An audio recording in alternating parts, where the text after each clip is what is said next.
a copyrighted program transcribed and dedicated to the prevention of crime. Calling all cars, attention all cars, broadcast 202 at 127 West 42nd Street, 127 West 42 Street. Assist the fire department arson squad. That is all. Gordon.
Of many a peaceful citizen has been disturbed and his return to consciousness harrowed by hearing the cry of fire. Small fires may spread beyond control and result in a citywide disaster, accompanied by a horrible toll of life and property. Arson, the setting of fires, is a felony and a peculiarly contemptible form of crime. It is rarely committed except for gain, the collection of insurance, though sometimes the arsonist is urged only by revenge or an attempt to cover up another crime. Of course, the fire department of any city is responsible for the control and extinguishing of fires. But where arson is suspected as the genesis of the fire, there the police department steps in, accompanied by the fire marshal. The arsonist is a cunning creature. He hopes that the fire will destroy the evidence which started it. To circumvent this, the police department and the fire department must and do work hand in hand. How well they do is shown in Sirens in the Night.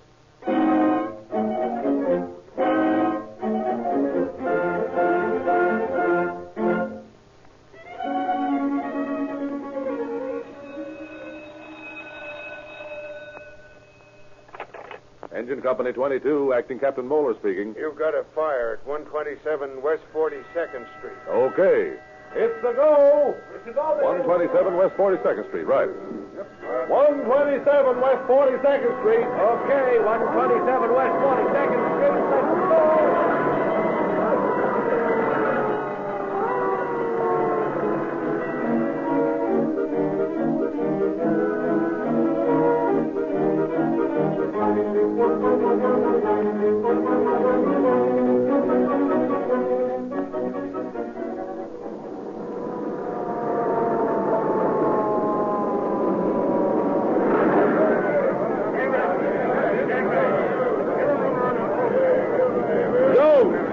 Chemical line. Hey, Fred. Get at that window over the driveway. Yes, sir.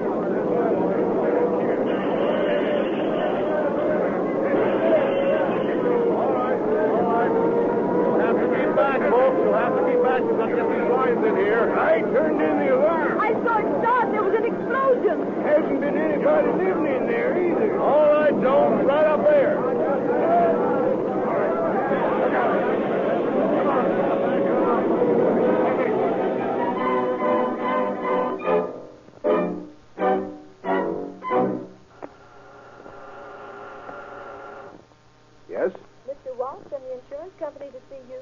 Send them in. Yes, Oh, good morning, Walt. Morning.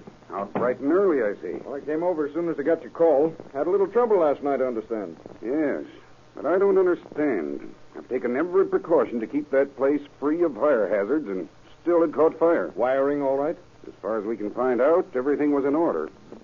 I'll tell you what I think. I believe the place was set on fire. Any idea who might have done it? None. Now, wait a minute. Yeah? Maybe the family that lived there before had something to do with it. Where are they now? Well, I don't know, but I had a little trouble with them about the rent.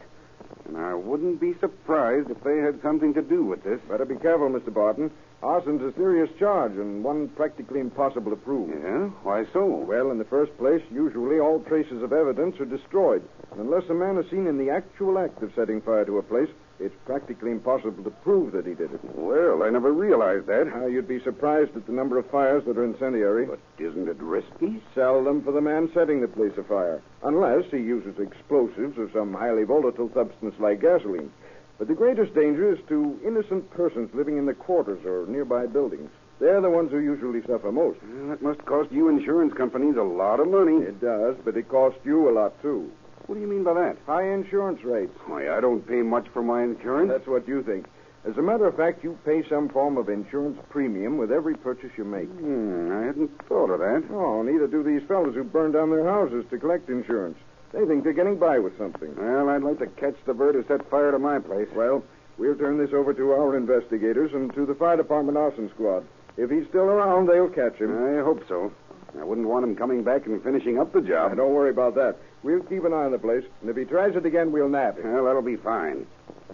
Oh, by the way, when do I get my check for this fire? Oh, I'll send it over this afternoon, just as soon as the adjusters look the place over. Good. I've got some notes coming to you on some other property, and I want to be able to clear them up. I'll get on that right away. We'll also get after your firebug.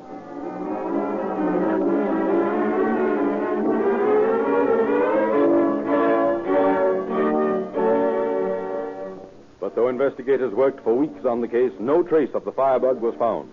The insurance check was duly paid, the property repaired, and new tenants found for the house on West 42nd Street. Phew, what a job. What a job. This was the dustiest place I ever walked into. What'd you expect after being vacant 6 months? I know. Mrs. Thompson says this is a Jinx house. Who's Mrs. Thompson? She lives next door. She said this place has been vacant ever since it was built. She's crazy. It was rented early this year. Yes, I know, but she says nobody would live here after that man set it afire. What man? Oh, that's just it. Nobody knows who did it. But they know somebody set it afire because he didn't like Mr. Barton. If he had as much trouble getting his lease settled as I did, I don't blame him. I think Mr. Barton's nice. I'm glad you think so. He sounded like he wanted me to cancel my lease before I moved in. We aren't in yet. No, but we will be by tomorrow morning. You know, Mrs. Thompson says Mr. Barton had a chance to rent the house for more than we're paying. When was this? Just yesterday. So that's why he doesn't want us to move in. Well, I'll fool him. I'll move in tonight. Oh, but how can we? That window's not fixed, and the place isn't clean, but and... never mind. I'll fix the window myself if I have to, and we'll clean up the place later. I positively will not move into this place until it's clean. You'll move in tonight. Mrs. Thompson Once said and for all, I don't care what Mrs. Thompson said. We're moving in tonight. Barton will fix that window, at least he said he would, and if he doesn't, well, we move in tonight. All right, but August, don't shout at me. I've heard so much about this Jinx and Mrs. Thompson and fire. But I didn't mean Stop it, will you? Let's go now. We've got to load the furniture and get back here before night. All right, August. All right. I won't mention the fire again. Yeah. But I tell you, Good. there's I've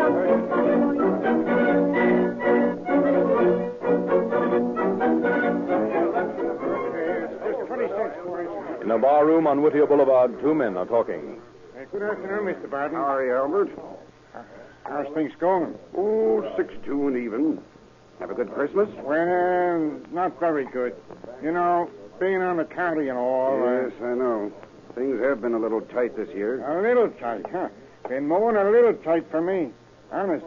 Looks like I never will be able to pay you back what you done for me. Oh, don't worry about it. But I do. Well, maybe you'll be able to do me a favor someday. A favor, yeah? Say, if I ever can, just let me know. I'll do that, Albert. Well, what do you have today, Mr. Barton? Let's see now. I think I'll have a glass of beer. Glass of beer. Yes, sir. Anything to eat?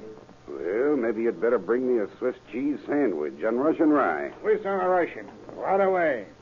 And there's your beer. Oh, thanks. Quite a head on it.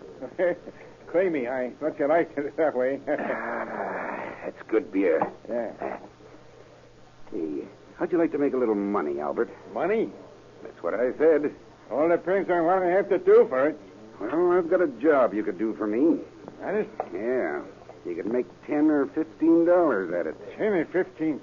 That's right. What doing? What time do you get through work here? Oh, in about a half hour. A half hour, eh? I'll tell you what I'll do. I'll drive you out and show you the job. Swell. If you want it, I'll make the necessary arrangements. Sure. I'd like to look it over. I think you can take care of it all right.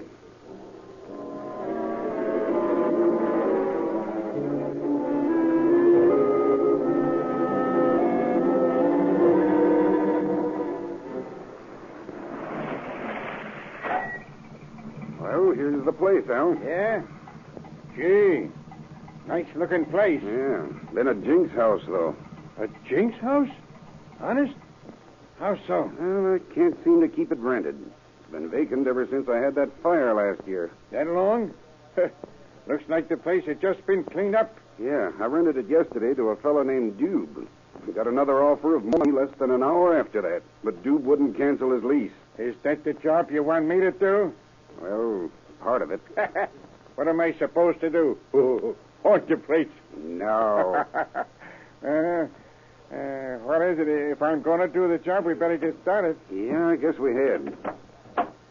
Well, you'll find a cane in the back there. Here in the car? Yeah, in the luggage trunk. Oh, back here? Yeah, that's it. Bring that in, will you? Sure. Gotta be careful with it. Sure. I've got a hole plugged up with a match and a piece of rag. Yeah, I'll watch it. Oh, gosh, this is heavy. Hey, careful, don't spill it. Oh, I won't. Where do you want me to put it? Right on the back porch. Okay. Just inside the door there. Yeah, I see. We'll tend to it later. Okay. Hey, what is it for? Termite? Yeah, and other pets. Okay. Hey, wait now, wait. I'll come back and help you with that wind in a minute. You go ahead and get everything fixed up. I'll do this job, and then I'll look over what you've got done. Yeah. Do it just like I told you now. Oh, sure. I'll do a good job, all right. That's what I want. A good job. At 34 minutes past 7 o'clock on the evening of December 29th, 1934, August Dube walks into the fire station at 4352 South Main Street, asks to see the officer in charge. I'm acting Captain Moeller. What can I do for you? My name's Dube. I just rented a house at 127 West 42nd Street, and something suspicious has happened there. What do you call suspicious? Well, in the first place, that house is a Jinx house. There's been fires there without any ordinary explanation. Now, the neighbors have been telling all sorts of stories about the place, but I never paid much attention to them. But this afternoon, when I went back to take a load of furniture, I noticed a very peculiar odor, like oil or kerosene or something. In the house? Yes, sir. I noticed that there were some oil stains on the walls up near the ceiling, like it had seeped through the plaster. Were they there when you rented the place? That's the funny part of it. The house was in good condition, except for the dirt. And you never noticed the odor or the stains before this evening? No, sir. My wife and I worked in the place all morning, and when we left, the place was spotless. When we came back, the stains were there. Do you know whether or not anybody was around the place after you left? No, I don't. And you say there's been a fire there before? Yes, and no one seems to know what caused it. Mm-hmm. Let's see. Well, Mr. Dube, I'll send a man over with you to look the place over and see what we can find out. Oh, Oliver. Yes, sir. Change your clothes. Get into some civilian clothes and go with Mr. Dube here and look his place over. Phone me if you find anything that looks suspicious. Yes, sir. Now, Mr. Dube, you just go right ahead and act as though you hadn't noticed a thing. If we find the fire is planned for that address, well, you can take it from me. We'll take care of the bird who's planning it.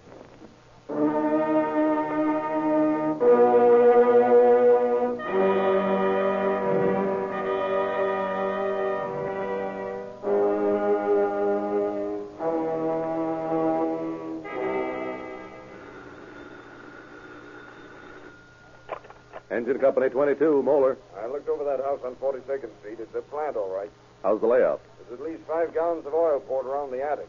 Beginning to seep through onto the floors now. A lot of paper scattered around in the attic. Seen anybody around there? Nope, not a soul. Well, stick around. I'll notify the chief. Sounds like a job for the arson boys. When they get there, you can come on in. Okay, Cap. Yes. Hello. I want to speak to Chief Battalion 4. 1 moment, please. Chief Battalion 4. Chief, this is Acting Captain Moeller, Engine Company 22. We've found what appears to be an arson plant at 127 West 42nd Street. Who reported it? The tenant who's moving in there. I've got a man watching the place now. He says there's a great deal of oil and kerosene around the place. Well, I'll notify the investigators right away. You keep your men on the job till they get there. Have your company stand by in case anything happens. We want to prevent a fire if possible, but be ready for a call in case the bug slips past our men. All right, Chief. We'll stand by.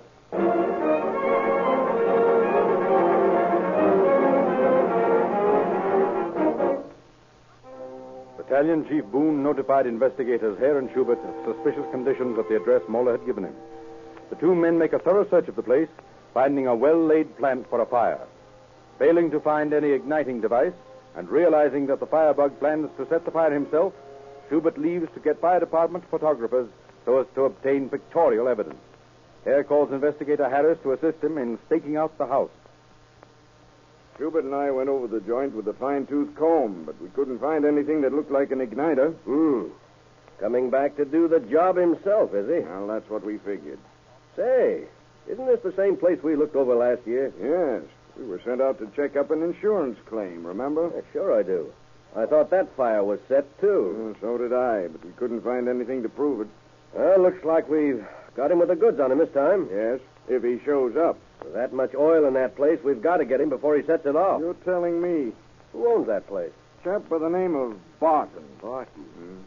Didn't we pick up a couple of birds who had a grudge against him while we were on that last fire? Yes. We couldn't get anything on them, though. Oh, boy. He must have a flock of enemies. Looks like somebody's out to get even tonight. Hey, wait a minute. Look there. There's a car stopping in front of the house. Yeah. Maybe that's our man. Looks like he's having a little trouble parking that jalopy. Bit under the weather, if you ask me. Yeah. He's our man, I'll bet on it. Now he's going around the back. Hey, come on. All right, now you take that side. I'll go around to the right here. See him anywhere? No, don't. He went back of those palm trees, though, I think. I'll meet you in the back. Okay.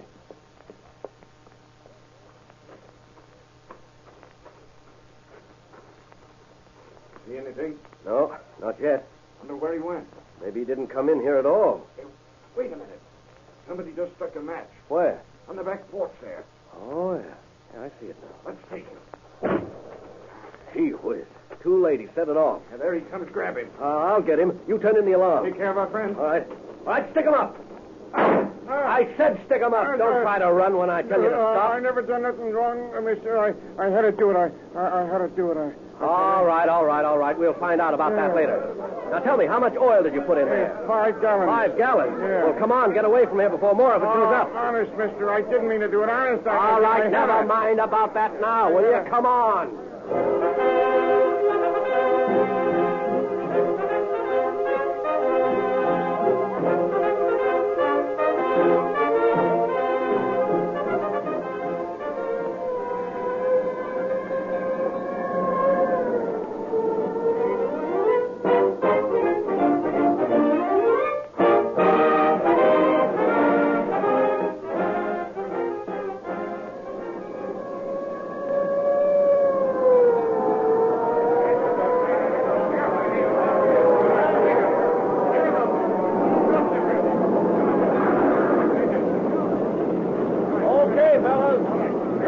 Chemical line in here. All right, step back there, will you? All right, in here, boys. That's it. Okay, let her go. But be careful with the others, men.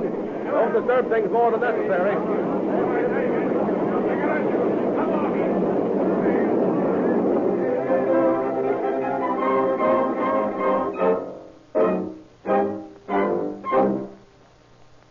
Everything under control, Captain? Yep, we've got all the top fires out, but I'm leaving a man here to watch for fresh outbreaks. How much damage did it do? Oh, not much. Less than $1,000, I'd say. Well, if this bird hadn't given us the slip tonight, we'd have prevented all of it. Well, if we could catch them all before they got any further than this one, we'd be satisfied. I'll return in a report on this. I'll see you later. He made me. Who's he? I ain't going to tell you. Oh, yes, you are. Oh, no, I ain't. What's your name? Albert. Where do you work? Oh, I got a part-time job in a saloon out on Whittier Boulevard. What do you do with the rest of your time? Well, whatever I can get to do. Such as setting houses on fire, No, this is the only job I ever did. Oh. Did somebody hire you to do this job? Well, yes and no. Yes and no. Just what do you mean by that? Yes and no. I owed this fella some money, and I thought I could sort of square myself with him if I done this. Who is he? I ain't going to tell you. You realize, of course, don't you, that we can send you to jail for this? Yeah, I don't care. How much money you owe this fellow? Oh, a couple of hundred. Maybe less. Maybe more. What do you owe him that much for? Well, he's been letting me take $5 every now and then. Did he offer to cancel the debt if you did this job? Well, he didn't say. Does the guy who hired you to set fire to this house know the man who owns it? Why, yeah. Well, I guess he does. Has he got a grudge against him? Huh? I don't know. Have you? Me? No. Now, listen, Albert. If you're trying to hide something, to shield somebody, you're just wasting your time as well as ours. You're going to jail anyway. Now, come on, clean. Tell us who hired you. I tell you, nobody hired me. I did it. Just to do a friend of mine a favor. Mm-hmm. Well, how did you go about it? Well, a friend of mine, he told me that he could get even with a fella. Make him do something he wanted him to do if this place caught on fire. And he told me he'd call things square if I'd do the job. Oh, he did. Just where did you get the kerosene and the oil? The kerosene and the oil? Oh, he bought it at a filling station down on the corner on Main. And we come up here. The people that had rented the place had just left, and I had a key to the back door. I don't know where he got it, but I went in and got a table up under the scuttle hole there and climbed up in the attic. He handed me the oil and the newspapers, and I scattered them around. Why didn't you do the job then? It was daylight then. We didn't want nobody to see us. I see. And then what did you do?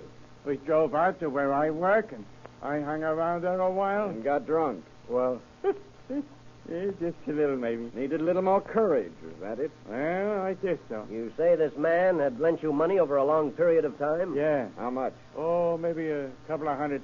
Were you going to get any more for doing this job? Yeah, $15. Mighty little money for the risk you took. Yeah. What's coming off here? Why, Al, what are you doing here? Why, You know this man? Certainly I know this man. I've known him for years. Mr. Barton. Over a long period of time? Yes, for probably 2 or 3 years now. Just who are you, by the way? Why, I'm the owner of this house. Barton's the name. Oh, yes, Mr. Barton. I remember you now. You had a fire here last year, didn't you? Why, yes, I did. How did you know? I'm Investigator Hare, Fire Department Arson Squad. Arson Squad? Why, what? Who? And I'm Captain Harris of the same department. What are you doing We here? caught this man setting fire to this house, Mr. Barton. What? Setting fire to your house, Mr. Barton. Well, what's the meaning of this, Well, Albert? you see... Have you lent this man money? Why, yes, but... How much money have you lent him altogether, I mean? Why, I'd say $100, maybe $200. Did he ever pay any of it back? No. Did you expect him to? What? Did you expect him to pay it back? Why, yes, of course, certainly. Well, how? I beg your pardon? How did you expect him to pay it back? I don't follow you. Perhaps I can make it plainer. How did you expect an unemployed man to repay a loan of $200? Well, it really wasn't $200. It was... Oh, whatever the amount. How did you expect him to pay you back? Well, I haven't thought about it. Are you in the habit of lending money that way? I don't think I am. Don't you know? What? Wait. Why, no, I'm not. Rather warm tonight in here, isn't it, Mr. Barton? Yes.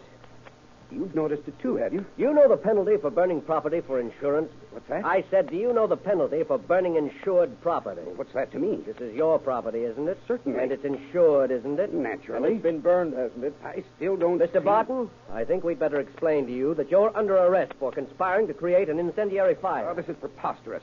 Do you know who I am? Yes, Mr. Barton, we do now. You're a fellow that goes around burning his property in order to collect the insurance. You tried that several times before this. We couldn't pin it on you. We've got you now, though, red-handed. I'll have you dismissed from the department for this. You have no proof to connect me with this fire. That's what I thought, too, until you got so warm a few moments ago and pulled out your handkerchief. Oh, what's my handkerchief got to do with it? May I see it for a moment, please? Certainly. Here. Thank you. You see, we found a 5-gallon can out on the back porch. It had been full of kerosene just recently. It had a little air hole in the top of the can, too. Somebody had plugged that air hole with a match wrapped with cloth. That piece of cloth, Mr. Barton, came from the corner of your handkerchief right here. Do you see? All right. All right, I see. And that's why we're arresting you for burning insured property. I didn't think about that plug. Yeah, evidently not. Tell me, did you set fire to this house before? I said, did you set fire to this house before? Yes. Yes, I did. Why? Why? I'll tell you why. All my life, I was a home of my own for my family. And I couldn't afford one. But finally, I saved enough money from my job and I bought a house. But it caught fire. The insurance company said I set it on fire, and they wouldn't pay me. But I didn't. I tell you. Right then, I made up my mind I'd get another house, and I'd insure it for every dollar it would stand, and then I'd burn it. I'd show them. They'd pay me the next time. Well, I did it. I did it, and it worked. I stood there watching the flames mount higher and higher, and I heard them roar. Those flames meant money to me. Plenty of money. I did it again and again and again. I wanted to see those flames burn into the soul of the insurance company as they seared mine when I watched my first house burn down. That's why I did it. And I'd do it again. I'd do it again, I tell you. I'd do it again.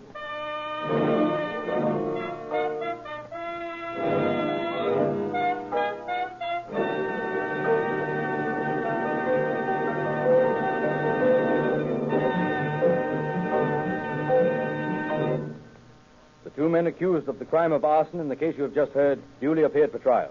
They pleaded guilty, thus saving the authorities the cost and time of trial, and were then sentenced to prison terms. The shrewd, able, untiring investigators of this felony, Harris, Schubert, and Hare, deserve a great deal of credit for their work.